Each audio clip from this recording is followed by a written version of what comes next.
Uh, So Ben, I want to talk to you about sunscreen. Sure.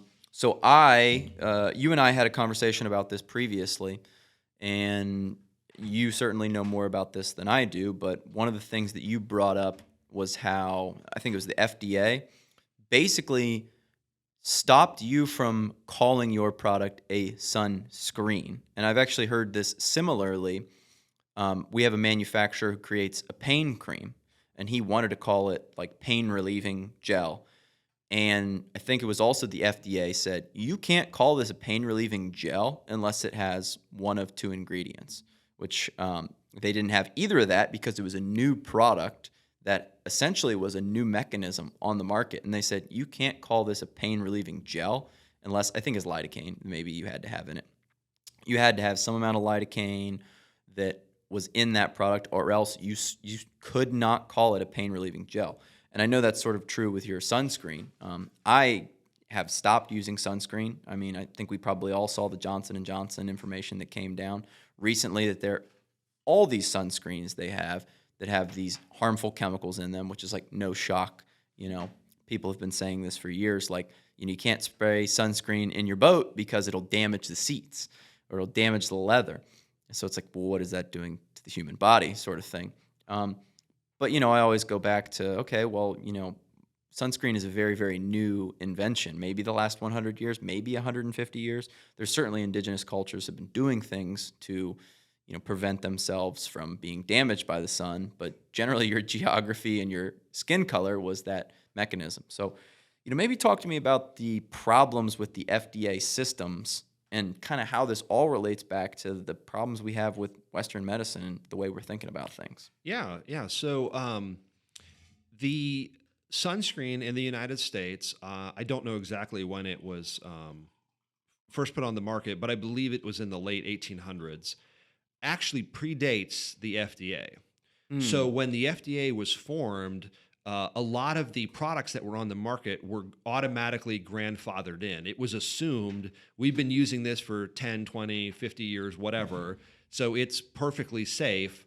We don't need to study it. We don't need to test it or anything. So most of the sunscreen products in the United States were never tested for safety.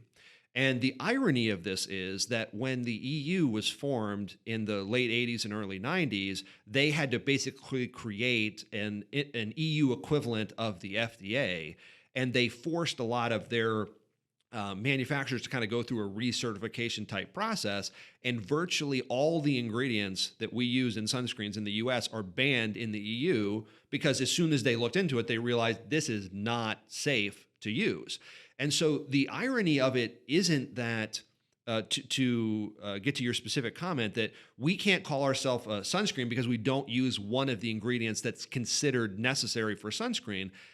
Not only that, but almost all of those ingredients are considered toxic in either Asia, Europe, or both, but are allowed here. And it's only been the last couple of years that the mainstream media has kind of started to pick up on this idea. And it's certainly not limited to sunscreen. It applies to everything. Like, aspirin predates the FDA, and so do hundreds of other drugs. And people think there's a lot more safety studies that are done on these kind of things than there are. In most cases, it's almost nothing. And even when they do study things, they tend to never study it against a placebo. They just study it against like an equivalent item. So I could give you an example. So you probably have heard that eating wheat or multigrain bread is better than eating white bread, right? Whole grains. We got to eat whole grains, Yeah. man. So when that study was done, they didn't actually compare whether it was good to eat whole grains or not.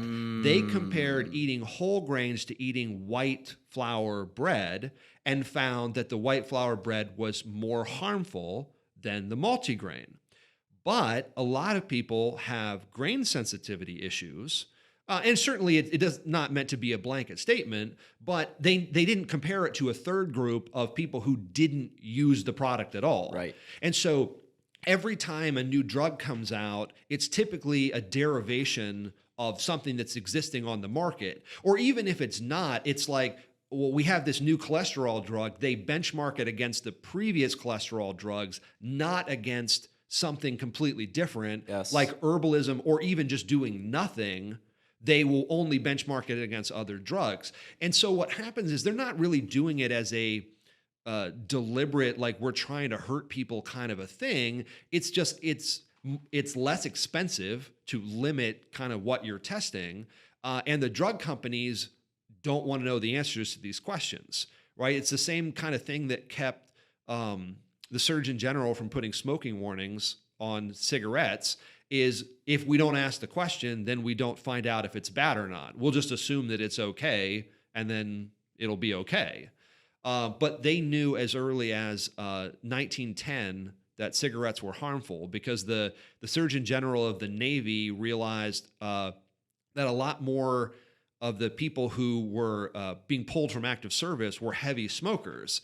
And so they started limiting the amount of cigarettes that they allowed the sailors to have. And since they could control, the access that they had to those products, they limited it once they realized that it was detrimental. But then it still took 52 years before the Surgeon General of the United States said, cigarettes are not good for you. You probably shouldn't do this anymore.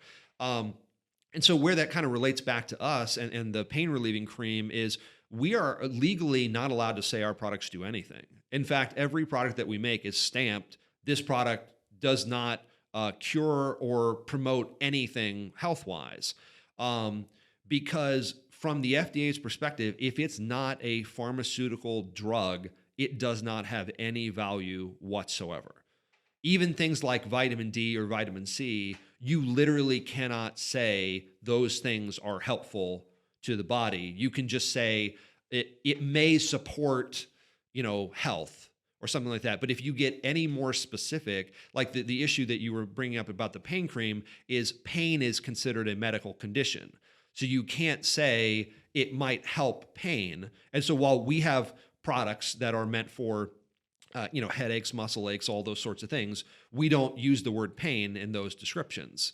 We say things like, may alleviate discomfort or totally nebulous terms. And kind of what we were talking about earlier, this idea of people don't have the information that they need to have. That's one of the primary reasons why is our hands are tied. And if we fight that too hard, which when we were a younger company, we fought it a lot harder than we do now, it just resulted on us constantly being on their radar and us being at risk of getting shut down as an organization. And I personally think that it does a huge disservice to people. I mean, I don't smoke cigarettes as a person, but if you want to smoke cigarettes, I'm totally fine. It's your God-given right as an American to have the freedom to make what choices you want to make. But as long as you're not saying like this is going to make you healthy, it's like, hey, if you're stressed out or you just like the taste of it or whatever, that's fine. But as long as you're not lying to people, that's I think where I would draw the line. The FDA draws that line very differently. So, in terms of sunscreen, what would you recommend that people swap out? Because I know a lot of people are going to go, hey, man, if I don't wear sunscreen, I am going to get completely toasted, first instance of sun. Because we have been uprooted from our traditional homes. You and I both quite fair skinned. So, if we would have lived in Europe, probably the amount of sun would be fine. But if we would move to Africa or South America, yeah, that would be probably pretty tough for us. Yeah, so there's actually a couple of things you can do. So diet actually affects how easily you burn pretty Mm, significantly, because I'm sure your body is mostly water, and that significantly affects the way heat and things are radiated off of your skin. In addition to that, trying to block the rays of the sun isn't necessarily what you want to do anyway, right. right? So there are actually two parts of what a sunscreen does, and that's UVA and UVB, right? So there's different wavelengths of the ultraviolet light. Some of them are very harmful to the skin and can cause radiation and other issues, and other ones are what creates vitamin D in your body, and it's a very beneficial thing. So the approach that we took with our not sunscreen product is that we want to nourish the skin and promote the proper absorption of the beneficial rays and the vitamin D and the things that you're getting from the sun that are good for you. And even it's okay if you get a light tan, that's fine. But what it's doing is it's blocking the cellular damage that's happening, the things that would be causing cancer or other issues, or causing a sunburn versus a tan is where the skin can only kind of absorb so much. And so it's more about like proper absorption and proper utilization of the sun's rays, rather than I'm just going to try to completely block what's happening, which is the approach that traditional sunscreen takes. The thing that I also additionally think about is if that chemical is so powerful, the sunscreen, that it can block the rays of the sun. First, what is it doing on your body anyways? But second, what do you think's happening when the sun is baking that chemical on your skin? It's like we all know plastic, microwaves, bad. Plastic by itself, not that bad. Microwaves by themselves, not bad. But when you combine those two things, it superheats that plastic. It moves the molecules around. I think about sunscreen in the same exact way.